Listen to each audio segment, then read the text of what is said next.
otorgará un certificado con el respaldo del ilustre Colegio de Abogados del Cusco. Doctor Lino, muy buenas noches. Permítame previamente dar lectura a un resumen de su hoja de vida. El doctor Lino Aranzamendi es abogado por la Universidad Nacional de San Agustín, magíster en Derecho y doctor en Derecho por la Universidad Católica de Santa María de Arequipa. Ha ejercido la docencia universitaria en pre- y posgrado por más de 30 años como profesor principal.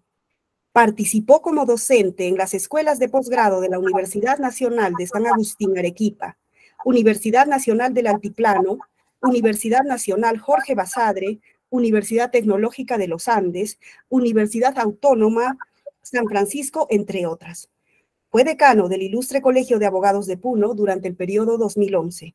Actualmente es director del Instituto de Investigación Scientae y Métodos y director de la revista Ciencia y Métodos. El doctor Aranzamendi ha publicado más de 22 libros y últimamente está terminando la edición de su 23º libro. Doctor Lino, permítame también citar un párrafo de su libro Ruta para hacer la tesis en Derecho.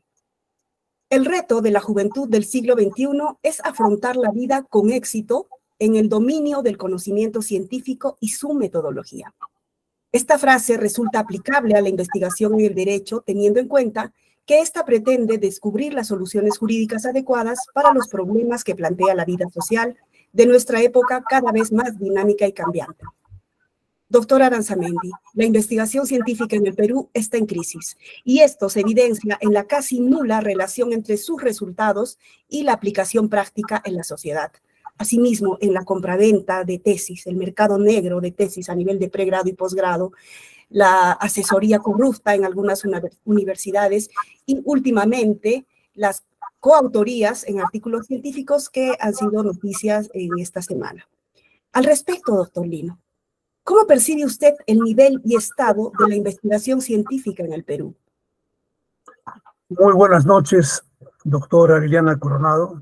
La felicito sinceramente por ser promotora de este tipo de eventos que tanta falta hacen a nivel nacional y nuestro medio, particularmente de quienes pensamos y creemos de que la única solución a esa profunda crisis en todos los ámbitos de nuestro país es a partir de una buena educación y el desarrollo de la ciencia y la tecnología. Igualmente mis saludos al decano del Colegio de Abogados del Cusco, que también es otra institución promotora, y a todos los participantes de este evento académico. Respecto a esta primera pregunta, me parece importante por lo siguiente.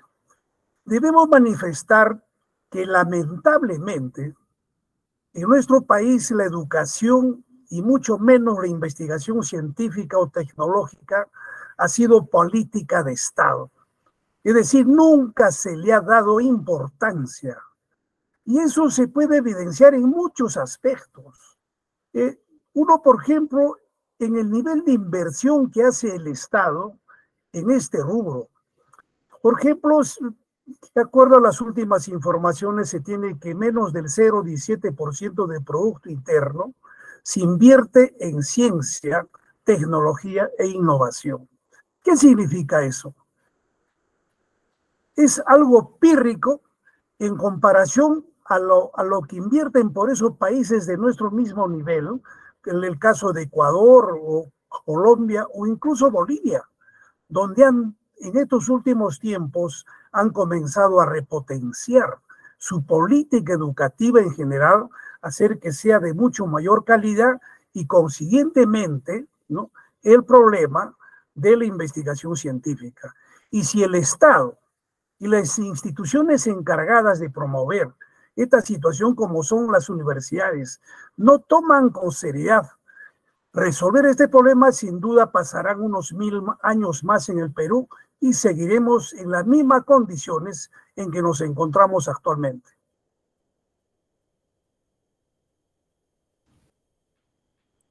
Toda la razón, doctor.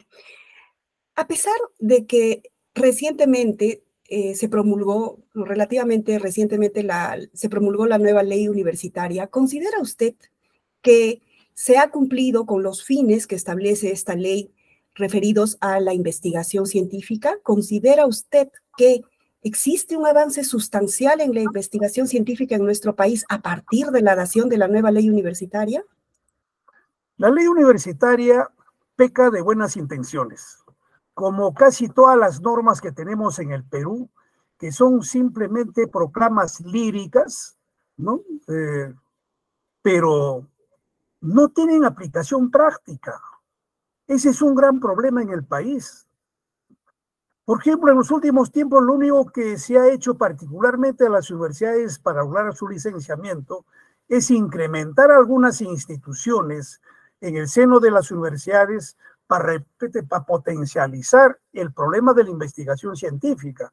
Haber, por ejemplo, creado los vicerrectorados de investigación, haber creado en cada escuela o en cada facultad las unidades de investigación, haber aprobado en la misma ley universitaria los bonos para los docentes que se abocan o adquieren la categoría de investigadores, entre otros aspectos, como por ejemplo haberse incrementado en un mayor número las tesis, tanto de pregrado y doctorados, pero como vemos, ¿no? Por ejemplo, los trabajos de investigación, entre comillas, que se dan por cientos o miles a nivel nacional, no tienen ningún impacto social. Solamente sirven para obtener el título profesional. Y es que eso tiene que ver con el modelo de universidad que tenemos en América Latina y muy acentuado en el Perú. Nosotros somos herederos del modelo de la Universidad de Salamanca, creado en 1200 y tantos, donde el fin y la razón de las universidades era formar profesionales. O sea, se impulsó el profesionalismo. Y eso mismo sigue vigente hasta hoy en el modelo universitario peruano. Sin embargo, el otro modelo que se generó en la Universidad de Cambridge, en Inglaterra, creado en 1209, si no me equivoco, se priorizó, entre otros aspectos, de que la razón de ser de las universidades era promover la investigación científica. Y eso creo que ha sido coherente porque a partir de ahí vemos cómo todos los países del sistema anglosajón que han seguido ese modelo, inclusive los países que fueron sus colonias, tienen un nivel superior en el ámbito de educación y particularmente en la investigación científica. Sin embargo, en el Perú, como seguimos priorizando el modelo de formar solamente profesionales, entonces la investigación científica es secundario. Entonces, desde nuestra óptica de ver, ¿para qué obligamos a los estudiantes a presentar una tesis de investigación?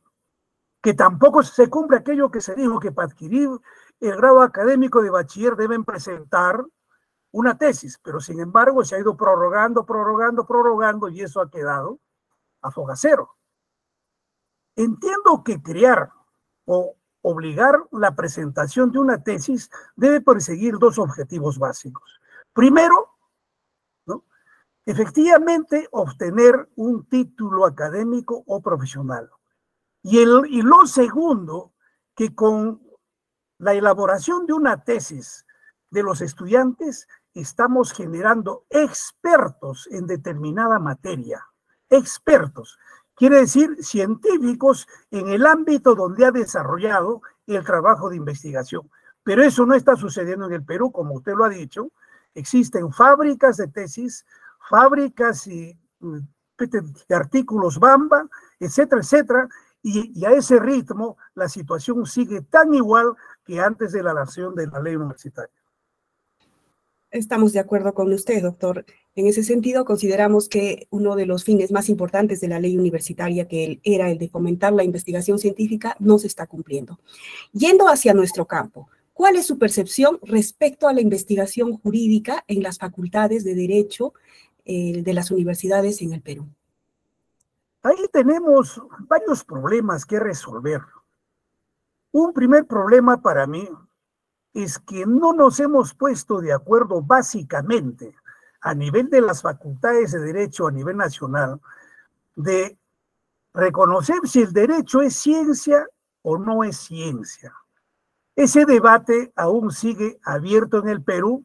¿Por qué? Porque hay varias facultades, varios docentes universitarios, varios incluso profesores de metodología de investigación jurídica que sostienen que el derecho no es ciencia. Es simplemente una forma de conocimiento, es un arte. Entonces, si el derecho no es ciencia, ¿para qué les exigimos un trabajo de investigación? Es algo ilógico, algo que colisiona con la razón, y les imponen esquemas donde aparentemente esos trabajos deben ser de nivel científico cuando los promotores consideran que el derecho no es ciencia. Ese es un primer aspecto que tenemos que resolver. El segundo aspecto es algo objetivo, real, ¿no? Y lo hemos vivido en nuestra propia experiencia en la facultad donde hemos trabajado, y eso lo vemos también en las otras universidades donde hemos visitado. No tenemos recursos humanos que se dediquen sistemáticamente a promover la investigación jurídica. No tenemos. Resulta, por ejemplo, si una facultad tiene 50 docentes, el 90% se dedica más a la enseñanza de cursos de la especialidad, sea derecho civil, derecho penal, procesal civil, constitucional, etc. Son los cursos preferidos que incluso se disputan por dictar esos cursos porque son más antiguos, que son más especialistas, son más expertos, etc. Y sin embargo, los cursos de investigación jurídica que deberían ser los más importantes y donde debieran estar los mejores docentes en cada facultad, se les encarga el dictado de estos cursos a cualquier docente, mayormente algún contratado que aparezca por ahí, ¿no? Se le encarga el dictado de estos cursos. En esas condiciones, ¿qué estudiantes vamos a forjar en el ámbito de las destrezas metodológicas para hacer un proyecto de investigación, para desarrollar una tesis, etcétera, etcétera? Es decir, que la enseñanza metodológica en la Facultad de Derecho es mínimo, por debajo de lo mínimo, si marcamos un estándar que se debe tener en cuenta en consideración a otras universidades donde efectivamente, ¿no?, hay docentes de reconocida trayectoria, hay estímulos, ¿no? Son los docentes que se les da la mayor cantidad de horas como tiempo completo, dedicación exclusiva, etcétera, etcétera. Entonces se dedican exclusivamente a esa materia. En cambio, los otros, el 90% de docentes se dedica más al ejercicio profesional, un 90% también de su tiempo, y un 10% si les sobra, van a la universidad a dictar un curso de la materia que fuere y misión cumplida. Entonces, estos problemas, ¿no?, son capitales en la formación, ¿no?, de los estudiantes y en la obligación de que puedan hacer un proyecto de tesis o una tesis. Esos son, entre otros problemas, que afrontamos en nuestras universidades, o en las facultades de Derecho particularmente. Efectivamente, doctor, no contamos con recursos humanos, no existen asesores especializados, los mejores profesores, los más capacitados, no enseñan metodología de investigación y dejan esta asignatura tan importante a profesores que no dominan. Lamentablemente, nuestra realidad no solamente se ve en el Cusco, sino a nivel de todo el país, excepto algunas universidades hay excepciones. Claro. Hay excepciones, desde luego que hay excepciones, y hasta podemos mencionar algunos nombres, pero sí hay excepciones, ya donde hay facultades donde han captado, los han adiestrado, les han dado todas las oportunidades del caso y facilidades, incluso estímulos, para que esos docentes se dediquen al 100% a perfeccionarse, a mejorar su capacidad en cuanto se refiere a la metodología desde la investigación jurídica y, por supuesto, en relación a las ciencias en general. Claro que sí, doctor, efectivamente. Y bueno, en esa línea de ideas, de manera concreta, ¿cuáles serían los principales problemas metodológicos y las manifestaciones negativas que se pueden ver en las investigaciones jurídicas? También hay muchas, pero por el limitado tiempo que tenemos, vamos a señalar, a ver, algunas concretas. Fíjense, no sucede en todas las universidades, pero sí en la mayoría. Todas las universidades tienen un reglamento de investigación. Y en ese reglamento de investigación aparece un esquema, dice, un esquema del proyecto de investigación y otro esquema del desarrollo de la tesis. Resulta que ese esquema es un único esquema, ya que en muchos casos muy complejo, ya, al cual deben someterse las carreras que pertenecen a ciencias puras y las carreras que pertenecen a ciencias sociales. Algo insólito. ¿Cómo vamos a exigir a los estudiantes que se sometan particularmente a esquemas que corresponden a las ciencias puras? Forzar, haciendo aparecer de que el derecho tiene que someterse a ese sistema, ¿no?, de las ciencias puras y hacer aparecer, como repito, de que la investigación jurídica en esas universidades es científica, entre comillas, por supuesto. Es algo insólito, por lo menos creo, no sé si es pereza o es irresponsabilidad, ¿no?, de las autoridades de esas universidades, en sentido de elaborar dos esquemas, ¿no?, o dos protocolos o plan de estudios, tiene varias denominaciones, uno para las ciencias puras y otro para las ciencias sociales. Incluso hay universidades, el caso de la Pontificia, la Universidad San Pablo, la Universidad Católica Santa María y algunas otras universidades nacionales, la San Agustín últimamente, donde las facultades están procesando los esquemas o los protocolos o planes de estudios exclusivamente adecuados para cada una de esas carreras. Porque lo otro, como le digo, plantear un solo esquema para todas las carreras es algo insólito, inaceptable, ¿no? Metodológicamente hablando, ¿no?, o científicamente mucho peor. Eso es lo que hace daño, ¿no?, al producto que esforzadamente hacen muchos estudiantes, ¿no?, y les obligan a contrastar las hipótesis, a evidenciar las muestras, a utilizar estadísticas, a utilizar fórmulas, etcétera, etcétera, y demás barbaridades. Digo que eso no son barbaridades para las ciencias puras, es lo normal, y así debe ser, pero en las ciencias sociales es completamente diferente el enfoque metodológico que se tiene que aplicar y mucho más específico en el ámbito jurídico. Ese es un primer escollo que se tiene que superar en las facultades de Derecho.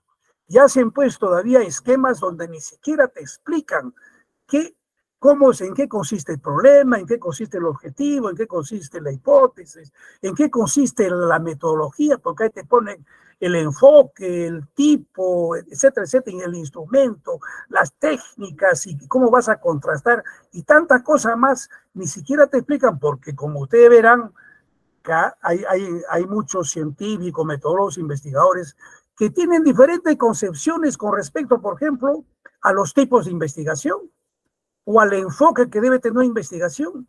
Cada uno tiene, digamos, un manejo conceptual diferente. Entonces, si uno no le da algo desarrollado, explicativo a los estudiantes, entonces están perdidos.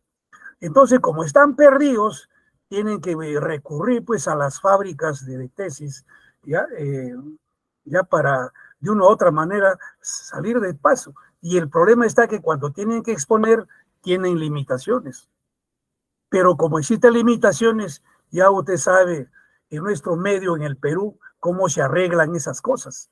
No nos olvidemos que el Perú es uno de los países más corruptos que existe a nivel de Latinoamérica, incluso a nivel mundial. Entonces, la educación universitaria y estos aspectos que tienen que ver con la investigación científica no están ajenos a esas conductas muy reñidas con la moral.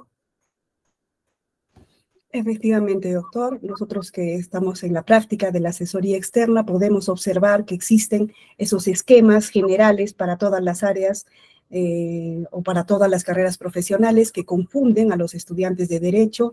Asimismo, esquemas o protocolos en los que no se especifica a qué se refiere cada parte y son interpretadas de acuerdo a la posición del asesor oficial, que no les da una vía, una indicación clara, ¿no? Las observaciones que les hacen son más o menos así: mejora, cambia, ¿no? Pero ¿en qué sentido?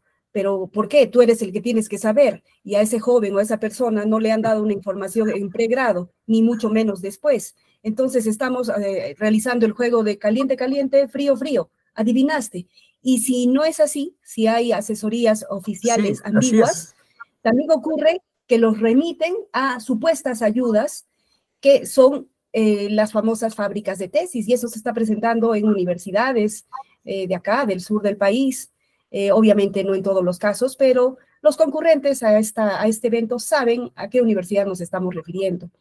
Bueno, sí, habrá un alcance más. Aparte de eso, nosotros vemos ahí también una profunda intolerancia de parte de los asesores, y a veces los jurados se portan como personas extrañas frente al estudiante sin tener en cuenta que son sus alumnos. Digamos, un asesor o un jurado no solamente es para criticar, tiene que ayudarle a procesar los instrumentos y los procedimientos de cómo debe quedar de mejor manera, digamos, una tesis. Ese es un problema, pero eso el negarse, por ejemplo, o esa intolerancia en el fondo también esconde un desconocimiento de lo que es la metodología de esos profesores. Dice, ve a estudiar tú, ya tú verás cómo resuelves ese problema. Y el pobre estudiante, ¿dónde va a concurrir? ¿A quién va a consultar si sus profesores, si su asesor, si sus jurados no le dan una salida para resolver ese problema a los pobres estudiantes? Efectivamente, doctor, el papel del asesor oficial de investigación no está siendo bien entendido, y en lugar de contribuir a la investigación, lo que hacen, lamentablemente, en una mayoría, con honrosas excepciones, es obstaculizar. Y bueno, pasando a la siguiente pregunta, porque como usted dijo, el tiempo apremia. Según usted, ¿el problema en la investigación es del método o de la concepción epistemológica de la ciencia jurídica? Las dos cosas. Ya como decíamos inicialmente, uno primero, que no hay una concepción si el derecho es ciencia o no es ciencia. Y si se reconoce que es ciencia, ¿qué tipo de ciencia es? Y si nosotros identificamos la particularidad de ciencia social, que es el derecho, entonces sus métodos, sus procedimientos, técnicas, etcétera, etcétera, son también particulares frente a las otras ciencias sociales inclusive. Porque nosotros no vamos a utilizar las mismas técnicas o instrumentos que utilizan en una investigación, por ejemplo, en psicología, o en antropología, o en historia, o en lingüística. El derecho tiene una particularidad, ¿no?, que es muy excepcional, pero para eso pues tenemos que conocer también qué es el derecho, tanto como filosofía, como ciencia, como arte. Entonces, y no hay esa comprensión, ¿no?, cabalística de lo que es el derecho epistemológicamente, decimos, hablando, entonces no vamos a entender qué tipo de métodos vamos a utilizar. Y vamos a utilizar los métodos, a ver, tradicionales, ¿no?, ya como los que estamos cuestionando. ¿Sí? Claro que sí, doctor. En ese sentido, quisiéramos que nos aclare si usted considera que todas las investigaciones en el ámbito universitario se deben desarrollar bajo un mismo esquema, ¿o no? No. Ya dijimos, pues, ¿no? Cada disciplina es una particularidad. Primero hay que saber diferenciar, y a veces no leemos los textos básicos de grandes epistemólogos, filósofos, etc. Clasificar la ciencia en ciencias naturales o puras y ciencias sociales.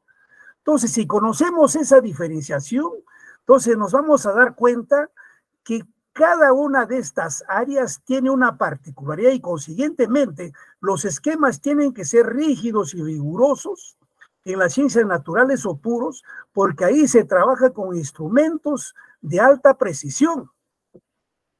Y ahí uno tiene la capacidad y la posibilidad de manipular las variables. Deliberadamente uno manipula.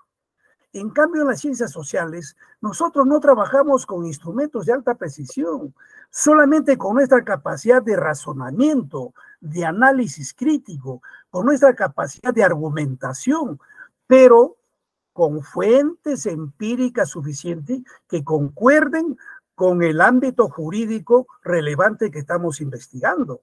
Entonces, son dos cosas distintas. Entonces, consiguientemente, ¿no? La metodología, digamos, en el ámbito jurídico, no concuasa pues, con la metodología que nos quieren imponer esos esquemas únicos, que es una barbaridad epistemológica que yo llamo son falacias metodológicas que se quieren imponer al área de las ciencias sociales, maquilladas de investigación científica. Allá respecto, también les adelanto que estoy más o menos casi culminando un texto que titula Investigación jurídica, falacias metodológicas maquilladas de investigación científica. Entonces creo que es momento de volver a rediscutir todo este problema de la investigación jurídica, pero bajo nuevas concepciones, ¿no? Ya, porque si vamos a seguir con el mismo modelo desfasado que ha sido impuesto por el positivismo naturalista, ¿no? O por en las ciencias puras, o por los estadísticos que han invadido en las investigaciones jurídicas, entonces estamos perdidos. Entonces, el derecho habría perdido su personalidad epistemológica de ser una ciencia sui generis en el conjunto de ciencias que conocemos.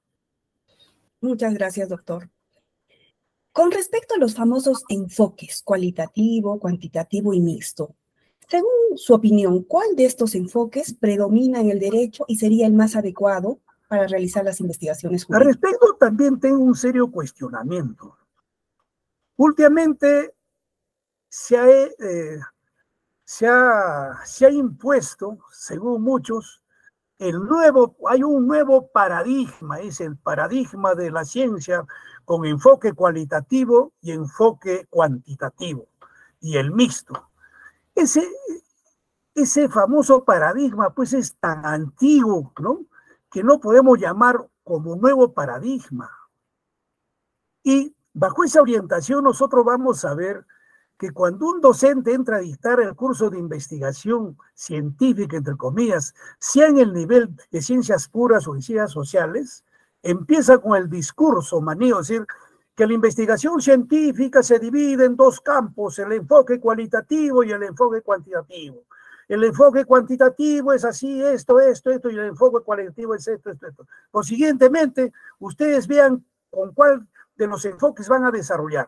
Si eso usted le va a decir a un estudiante de derecho, dirá un enfoque cuantitativo, pero ¿en qué consiste el enfoque cuantitativo? Muchos entienden que el enfoque cuantitativo es, pues, hacer una pequeña estadística de una entrevista o enumerar, digamos, el número, por ejemplo, de personas que han cometido actos ilícitos o violencia intrafamiliar, etcétera, etcétera, y como he hecho un pequeño gráfico, una pequeña tabla de numerar, eso ya es cuantitativo. No, pues eso no es, pues, de lo cuantitativo. Epistemológicamente, lo cuantitativo es aquello que nosotros decimos unas investigaciones experimentales, que ahora se tiene vergüenza en las universidades hablar de investigaciones experimentales, no experimentales o cuasi experimentales, que son los términos correctos. ¿Por qué? Porque simplemente pues, no hay investigaciones experimentales en nuestro sistema universitario. Y únicamente utilizamos el problema de las investigaciones cuantitativas, que en algunas universidades dice que es más científico que una investigación cualitativa, y conscientemente pues aplican una estadística, una forma, etcétera, etcétera, etcétera. Ya, ese científico. Esas barbaridades, ¿no? Ha inundado todo el sistema universitario nacional. Para estas cosas es pertinente siempre remitirnos pues a contextos internacionales o a las mejores universidades. donde la orientación y la concepción de la investigación científica es completamente diferente. Reducir a lo cualitativo y cuantitativo, así como se entiende acá, es achatar la verdadera esencia epistemológica de la ciencia verdadera. Por ejemplo, pongamos el caso de la Universidad de Cambridge, Inglaterra. Ahí se habla más de investigación básica e investigación aplicada. Y hay facultades que son de investigación básica e investigación aplicada. Investigación básica entendida como o investigación pura o fundamental. ¿Cuál es la finalidad o el fondo de la investigación básica? Es generar teorías, generar nuevos conocimientos en el campo de la ciencia. Y la investigación aplicada es aquello que tiene que ver con la aplicación de esas teorías a lo práctico. Y ello se expresa, por ejemplo, ¿en qué? En el desarrollo de la tecnología, ¿no? Esa es la concepción verdaderamente científica que se tiene que impulsar en el Perú, porque lo otro es seguir reduciendo y reduciendo y reduciendo, ¿no? Una falsa disyuntiva que epistemológicamente no corresponde a la generación de la verdadera ciencia o investigación científica. Porque aquí no se habla nunca de investigación básica, ni siquiera investigación aplicada. Eso es tomada como cualquier cosa, cuando son los aspectos centrales y fundamentales que se debiera considerar, ¿no?, en el sistema universitario nacional. Muchas gracias por la aclaración, doctor. Realmente era tan necesario tener palabras autorizadas de un experto metodólogo con la experiencia que usted tiene. Hay otro aspecto que para usted le va a resultar tal vez risible, pero que en la práctica es objeto de confusión para nuestros investigadores. El tema referido a las variables y su manipulación en las investigaciones jurídicas. ¿Usted considera que en las investigaciones jurídicas se deben manipular variables? ¿De dónde nace ese problema de las variables? Es del positivismo inicial, ¿no?, cuando se plantea de que las investigaciones experimentales y científicas tienen que someterse a la verificación, en otras palabras, a la experimentación, donde se manipulan, ya como hemos dicho, los objetos o las sustancias químicas, etcétera, etcétera, a criterio, ¿no?, y a discreción del investigador. Esa manipulación de esas variables donde existe una variable independiente y dependiente, es decir, donde predomina el causalismo. En cambio, cuando se habla de investigación jurídica, por ejemplo, he estado viendo algunos esquemas últimos aprobados por una distinguida universidad, ¿no? Habla, por ejemplo, mira, fíjese cómo se contradicen, dicen, la investigación jurídica debe ser eminentemente, esa palabrita en cuenta, documental y argumentativa. Entonces me pregunto, si es eminentemente documental y argumentativa, en ese tipo de investigaciones vamos a manipular variables, y ahí hablan de variables y operacionalización de las variables, y hablan de indicadores, y hablan de categorías. Es decir, un plagio en un 100% de la metodología aplicada en las ciencias puras. Y cuando hablamos de variables, ¿no?, eso predomina en las investigaciones donde se manipula, como digo, deliberadamente, de parte del investigador. En cambio, en las ciencias sociales y en el caso del derecho, manipulamos variables. Que me ponga un ejemplo el mejor epistemólogo en el Perú y que diga que en el derecho sí se manipula variables. Nosotros no manipulamos variables. Nosotros mayormente describimos hechos ex post facto y sobre hechos pasados pues no vamos a manipular de ninguna manera pues, esas supuestas variables. Y nosotros utilizamos particularmente la descripción de determinados fenómenos de relevancia jurídica, a veces de carácter exploratorio, ¿no? Entonces, en esas situaciones sería impertinente plantear incluso una hipótesis. Y allá ya como se plantea.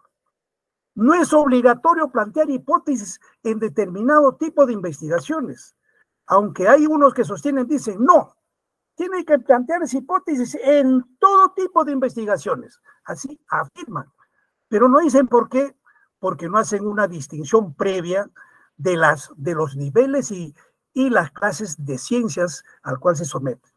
Entonces, como repito, eso de usar variables en las ciencias sociales, donde no se manipula, repito, no se manipula porque no podemos manipular la conducta de los seres humanos. Ni siquiera el investigador puede manipular una norma jurídica o una jurisprudencia que analizamos.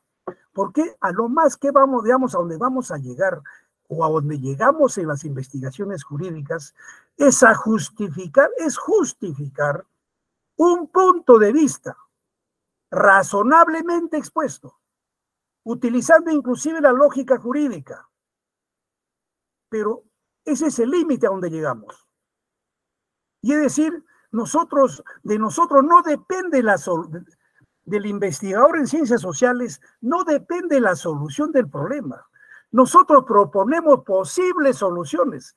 Serán los operadores del derecho, en este caso pueden ser los congresistas, los magistrados, etcétera, etcétera, quienes no pongan en práctica esa propuesta si consideran válida que está expuesta en un trabajo de investigación.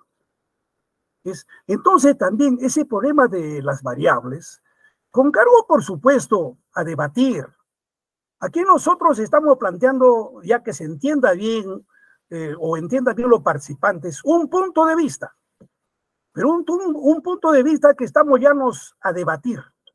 Y lo que más hace falta en nuestras facultades de Derecho y en todo el sistema universitario nacional es debatir ampliamente sobre las barbaridades o las falacias metodológicas que hemos imprimido en el derecho. Y ahí sabe que también quiero ser autocrítico. Yo mismo he caído en esas falacias. En muchos de mis libros he sostenido esa misma concepción de las variables. Pero ahora me rectifico. Pero ¿sabe por qué lo hice? Porque la corriente predominante en esos tiempos era que si usted no ponía en el esquema el problema, los objetivos general, específico, la justificación, la hipótesis, la metodología, las variables, entonces usted aparecía como uno que estaba completamente desubicado, ¿no? Entonces, para no ser tildado de ser desubicado o descontextualizado dentro de la corriente predominante, ¿no?, en la investigación jurídica, entonces lo quise seguir la corriente, pero creo que eso ya no puede seguir por más tiempo. Es momento, creo que de cambiar de rumbo. Muchísimas gracias, doctor. Y como última pregunta, teniendo en claro que estamos efectivamente en una crisis, no solo en la investigación científica en general, sino específicamente en la investigación jurídica, de acuerdo a su experiencia, ¿cómo podríamos mejorar el nivel de las investigaciones jurídicas en las universidades, el nivel de pre- y posgrado? Esto conversaba con algunos colegas que también están preocupados en este mismo asunto porque hay muchos que coinciden conmigo, otros que discrepan, con mucha razón, tienen derecho a discrepar, y por eso decimos el debate está abierto, ¿no? Y lo que tenemos que hacer es generar debate. Puede estar equivocado. Es posible porque la mejor ciencia, las mejores investigaciones siempre han tenido su límite y no siempre han sido verdades las que se afirman en una determinada investigación. Nosotros estamos lanzando como hipótesis, como propuesta, determinados cuestionamientos que consideramos a estas alturas que no corresponden definitivamente, ¿no?, a dichos esquemas que se imponen en la Facultad de Derecho para resolver el problema metodológico y la investigación jurídica en universidades. Y también creo que se había dicho, hace unos 15 años había escrito un pequeño libro, justo preocupado con este mismo problema de la investigación científica. El libro titula Crisis Universitaria, Insurgir contra la mediocridad para hacer ciencia. Ahí hacía una crítica de la situación en que nos encontramos en el Perú cuando nos referimos a la investigación científica. Entonces un colega me pregunta, entonces, ¿cuál es la solución? Mira, la solución en estos momentos es poner todo el problema de la investigación científica que tenemos hasta ahora, patas para arriba, ¿no? Y rediscutir desde el título, cómo deben ser los títulos, hasta el último. Porque hay algunos cuestionamientos también, por ejemplo, por eso que tiene que ver la obligación, yo no sé, ahora nos estamos volviendo anglosajones o norteamericanos, cuando dicen, toda la investigación tiene que estar sujeto al estilo APA séptima edición, así, séptima edición, y tiene que ser puntual. ¡Qué barbaridad, digo! Estamos perdiendo nuestra personalidad latina. Nosotros nos sujetamos a las normas de la Real Academia Española, que es una excelencia que no tienen otros idiomas. Y sin embargo nos imponen, ¿no?, un estilo que no corresponde pues a nuestra tradición. No es que sean difíciles esos estilos, más bien creo que lo hacen por el facilismo, porque el estilo humanístico, ¿no?, al cual corresponde, digamos, el derecho y que es vigente en España, digamos, en toda Europa, inclusive, digamos, los emplacé a algunos colegas que también decían estilo APA, ¿no? De las 10 mejores revistas científicas de América Latina, ninguna utiliza el estilo APA. Así es, ninguna. Y si vos revisen. Entonces también esas pequeñas situaciones es un poco que trastocan la investigación jurídica. Así es. Entonces creo que, como repito, hay que poner, repito, poner patas para arriba todo este problema, porque ya es un problema muy de fondo, ¿no?, para resolver. Y yo creo que con los colegas que tenemos en muchas universidades, muy cuadrados, muy definidos con respecto a la postura de lo que debe ser la investigación jurídica, sí se puede resolver el problema. Pero aquí tiene que desempeñar un rol importante SUNEDO, DENACIGE, etcétera, etcétera, ¿no? Un papel promotor para generar este tipo de debates que hace mucha falta a nivel nacional. En el Perú, el 99% de debates son sobre cuestiones irrelevantes y sobre lo que es más importante y que podría resolver el problema de nuestro país, cero. Así es, doctora. Concordamos con usted, doctor. Doctora Aranzamendi, ha sido un honor contar con su presencia. Esperamos que no sea la última vez, esperamos contar con su presencia en otros eventos sobre metodología de investigación jurídica. Sin duda alguna, usted ha esclarecido muchas preguntas que surgían en los investigadores que están acá con usted. Y bueno, siendo ya la hora, es momento de finalizar la grabación.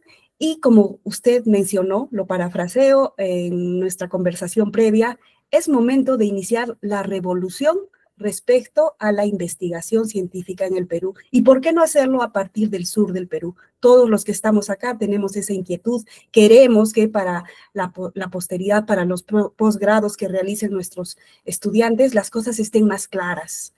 Y sobre todo que la investigación dé los frutos y esté relacionada con la mejora de la sociedad y en nuestro ámbito de la investigación jurídica, pues que contribuyamos a dar solución a los problemas jurídicos y sociojurídicos que se nos presentan.